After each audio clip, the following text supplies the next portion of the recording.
నాది 10 ఏళ్ల జర్నీ. నాదొక 15 ఏళ్ళ జర్నీ. ఇంచుమించు మాట్లాడేది ఒకటేరా. ఇట్లా కూర్చోవాలనుకున్నాము, మొత్తానికి కూర్చున్నాము. సో అంటే మంచి టాలెంట్ ఉంది, క్యారెక్టర్లు రావట్లేదు ఏంటి అంటే, ఫస్టు మంచి క్యారెక్టర్ రాయడానికి మంచి రైటర్ అంటే రైటర్లు ముందుకు రావాలి.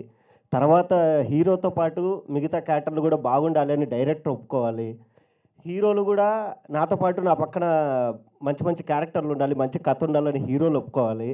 గ్రహాలన్నీ కలిసి వస్తాయంటారు కదా, మేము ఎన్ని చేసుకున్నా కానీ మా మీద డబ్బులు పెట్టే ప్రొడ్యూసర్ కావాలి. సో 2026 దేవుడి దయ వల్ల అన్ని గ్రహాలు కలిసి మాకు ఇంత మంచిగా వర్కౌట్ అయిందండి. దేవుడి అనుగ్రహం. చాలామంది అడుగుతుంటారు, అన్న నువ్వు మంచి యాక్టరు, ఎందుకన్నా ఎక్కువ కనపడవు అంటే, చేయడానికి నేను రెడీ బ్రో, నేను ఎక్కడికి వెళ్ళలేదు, ఇండస్ట్రీలోనే ఉన్నా, ఇక్కడే ఉన్నా. సో సినిమాలు ఉన్నా లేకున్నా అప్పులు చేసుకొని కూడా ఇండస్ట్రీలోనే బతుకుతున్నా, బయటికి అయితే వెళ్ళాలా. బట్ పిలిచే వాళ్ళు తక్కువ అయిపోయారు.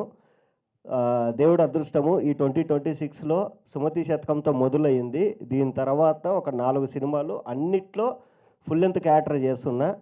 సో నాకు ఇంత మంచి క్యారెక్టర్ ఇచ్చిన నాయుడన్నకి అండ్ ఈడి క్యారెక్టర్ ఏంది ఇంత ఉంది కట్ చేయండి అనకుండా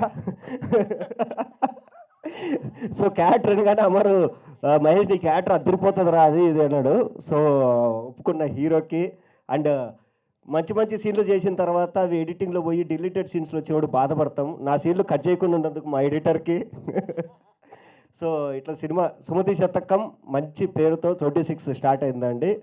ఇంకొక నెలలో ఇంకో సినిమా వస్తుంది, దానికి ప్రొడ్యూసర్ నేనే, హీరో నేనే. మళ్ళీ కరెక్ట్ మార్చి 1st వీక్లో ఇదే స్టేజ్ మీద కలుస్తా.